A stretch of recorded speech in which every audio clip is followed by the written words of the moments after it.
Yeah, I thought some real courageous effort and energy out there, but it was probably one of those games where you classify it as probably a missed opportunity. Because I thought we put a lot of effort and a lot of energy into the performance, but we just there's a couple of moments there tonight where we just didn't quite execute well enough, and when you're playing against a side like like Melbourne and this type of game, it's it comes down to those moments, doesn't it? So I thought that's probably sums it up in a nutshell. Those moments, especially in the first half, did you feel that you should have been ahead? I thought again, that's the type of game it was in terms of it was a real arm wrestle type match, and we had a couple of opportunities in the first half, and I thought there's a couple of presented themselves in the second half also. So, but yeah, we just didn't quite execute the way that we would have liked. How was it in the last 20 without Isaac? Did you feel that sides were a bit rudderless in a way, and how serious? Yeah, no, I didn't think so. No, I thought we still gave ourselves opportunities there. I didn't think so, and we weren't going to keep him out there injured. So I thought we still, if we were good enough to take the opportunity, then we could have, but we just didn't quite get it right. What has he got? He's got a sore calf. Yeah. Not too serious. He's had a bit of an issue with it over the course of the last couple of weeks. So we'll monitor it and see how he goes, and get him rested and worked on to get him right for next week. What did you think of the double movement call for Sol's try in the second half? Yeah, well, that's probably one of those moments, and yeah, I mean it's a double movement, so you can't rewind it. It's and again, that's probably one of those situations where potentially he probably could have slid over from from that close out, but. So that's the learning for us, and Sol wasn't the only one. There was a couple of other opportunities there where we didn't quite get right, and ultimately you look at the scoreline. That's what it comes down to. What was your take on things, Roger? Yeah, similar to how Stephen sees it.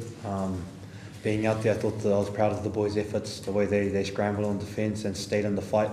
But yeah, those missed opportunities, I got to put my hand up for a few of those. I'm pretty disappointed in that tonight. So that's something the lesson we'll take out of tonight and go back and try and fix it. Because Stephen Craig talked about game management being the difference. Is that still the learning for this group? They've come a long way, but that's still the learning they've got to get to? Oh, absolutely, yeah. Absolutely it is. So, again, when you take out Greeny and even Tohu, but again that's the opportunity that presents Mays, who's in there, and the guys that go into those positions. That's what it's all about. And but again, I think certainly there were some really honourable parts to our performance. We just didn't quite get some bits right, which ended up costing us. There were some very curious calls from the referees, one with Cameron Smith and Kevin Amala. What happens with the Storm? They seem to get a lot of benefit of the doubt. Yeah, I don't think it's a Storm. I don't think it's a Storm. And I'm not, I just think when we talk about moments for us as a footy team, and I'm by no means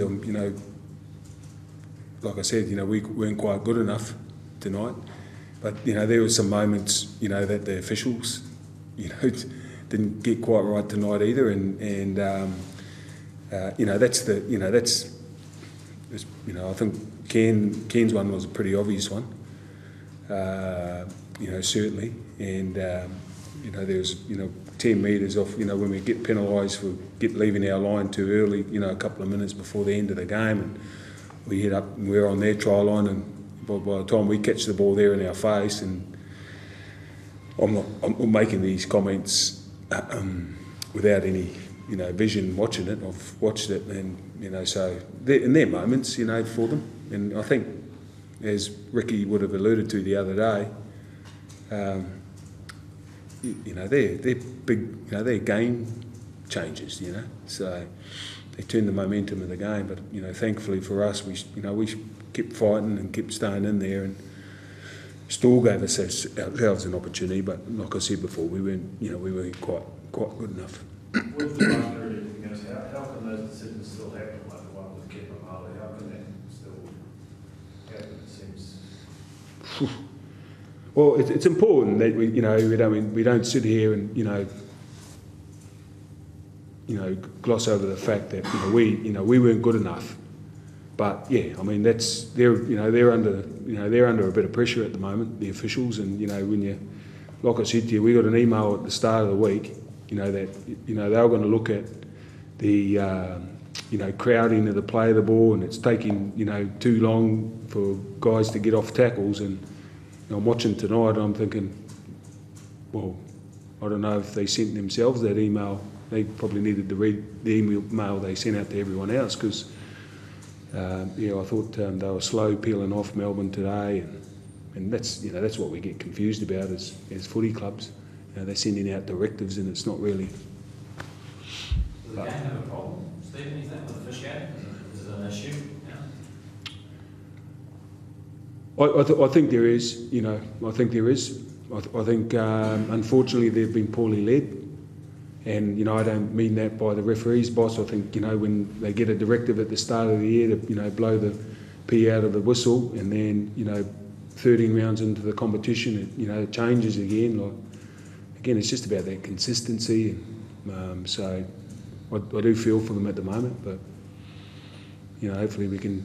There's enough smart people in our game to get it sorted, and so we need to make sure we do something about it. Once again, I want to make it clear that we weren't quite good enough in a couple of moments tonight to get the game, but to nail the game. But I think it's a bit of a blight on our game at the minute, and hopefully we can resolve it. What did you think of Sean Johnson's performance tonight? Yeah, I thought Sean did really well. I thought he